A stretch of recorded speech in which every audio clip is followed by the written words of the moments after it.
All right, let's start here. So, Martin, Rob G, are you on the mic? Rob G? Okay, so the USA Olympic team was down by 2.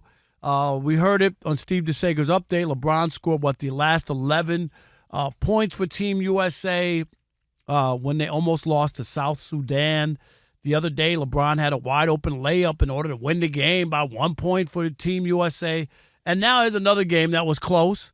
LeBron turns what was a 2-point deficit into a 4-point win, Rob G, against Germany. And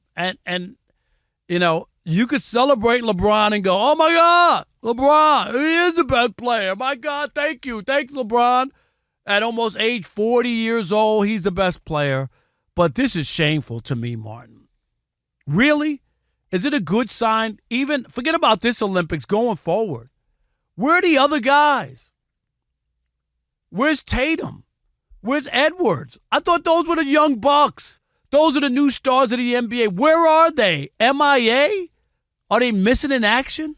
I don't know why LeBron has to do this at the end for the United States to beat these teams. South Sudan, they were favored by 43 points. 4-3 and a half. Right? 43 and a half. If you took South Sudan plus 43 and a half, right, you were cruising. Most people probably stayed away from that, right? 43 and a half, thinking, no way. And they almost beat the United States. Are you cool LeBron being the guy? LeBron is the star of this team? Crazy. For me, you ask where Jason Tatum, where's Anthony Edwards? To me, stapled to the bench in the second unit for reasons I can't tell. The way these rotations are set up, LeBron has been the only one in the starting lineup to me that shows he still deserves to be in it. I think if you surrounded LeBron with Anthony Edwards and Jason Tatum, Anthony Davis, and Bam Adebayo, maybe we'd have a little bit more optionality on the roster. But the way that Steve Kerr is running these guys out there, doing these hockey line changes, 5 in, 5 out, I don't. Very nice hockey, Yeah, I've watched the sport. Okay. On occasion. Well, I mean, you grew up too in Hockey Town, so that's good. You watched some Wings games. They did a few remote broadcasts out of there by the middle of the second period, but really, you never stayed. Hockey's good.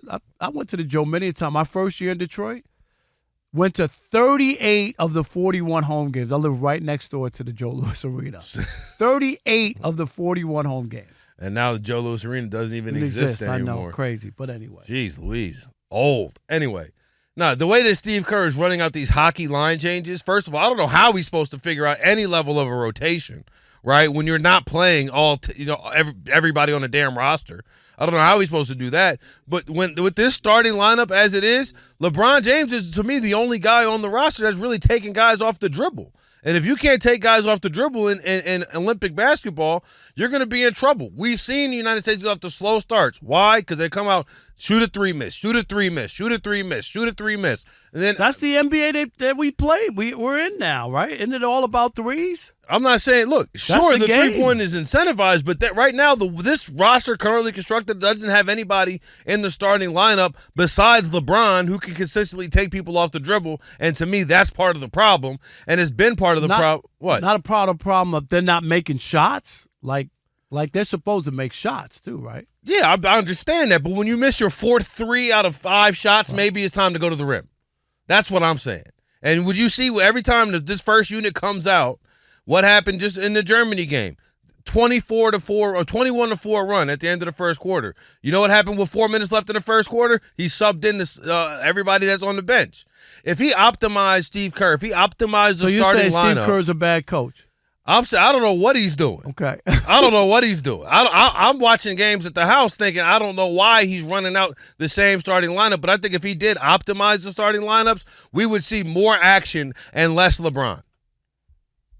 Yeah, it's puzzling because even throughout the coaching, and I hear your points, all your points are all fair. Still, the talent and the people that they have should be able to beat these other countries. Would you agree with that? I think that's why they're winning is because of the talent. That's the only reason. Right. I'm saying if those guys played up to their ability, and I get it, I'm just saying Jason Tatum, Anthony Edwards. Like, those are the guys I thought we would be seeing more of. I know they're going to play the other guys, and they're the veteran guys, and it's their last hurrah. So I get all that, right? I do. I understand that. And they're going to start them in that unit that's been getting off to slow starts and all whatnot. But I still thought, are they going to be sweating out games? I'm surprised that they're sweating out games. I fully, wholeheartedly believe that if they weren't coming off the bench, those two in particular, if they weren't coming off the bench and instead it was Devin Booker and Drew Holiday coming off the bench, they wouldn't be sweating out games. They wouldn't be, because they would get out to a 10-point lead in the beginning, and everybody else would lay down because they know they're not supposed to win these games, right?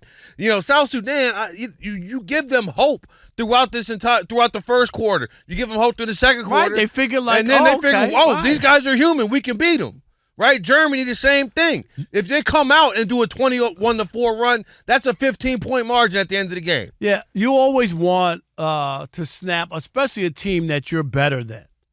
You snap their hopes right away and let them know you're not winning today. Okay, we're going to let you know right away. You're not winning. So let us make this clear to you. You can go ahead and play. We know you're going to have a run at some point, right? You'll make a run at some point, but you're not winning. And you're right. The longer you let somebody hang around, we've talked about it before, the better shot that somebody has of upsetting you, because they build confidence as time goes on. All of a sudden, threes start bouncing off the rim, hitting the backboard, falling in. The ref makes a bad call. Now it's an and one. Foul. Somebody dribbles the ball off their leg. Boom. Right. All of a sudden, one thing after another, and then it just snowballs into, wow, this 43-point underdog might win this damn thing. Crazy. I know it's crazy.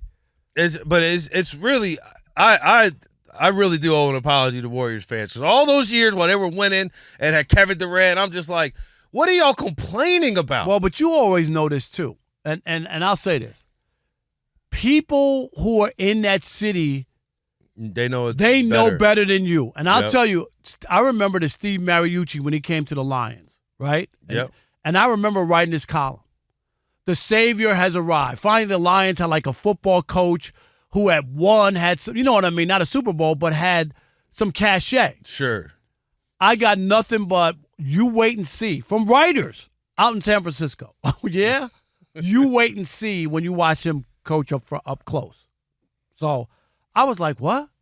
Right? And that didn't work out well with the Lions. And he wound up getting fired during that thing. So I do see what they're talking about, because they watch every night. But it's mind-boggling to me that, like, how is it in Game 5 you're still starting the same, like, these are the games you're supposed to figure out your rotations. And then Steve Kerr, after the game, said something about how, we're closer to solidifying what our rotations are. Look, he believes Team USA is starting to finalize their rotations, which is important entering the Olympics. The only reason why Anthony Davis came out of the game for the second unit is because he picked up 2 fouls. That's it. He was forced to rotate guys. He was literally forced to. Otherwise, he would have still ran that same 5 in, 5 out like we watching hockey at the Joe.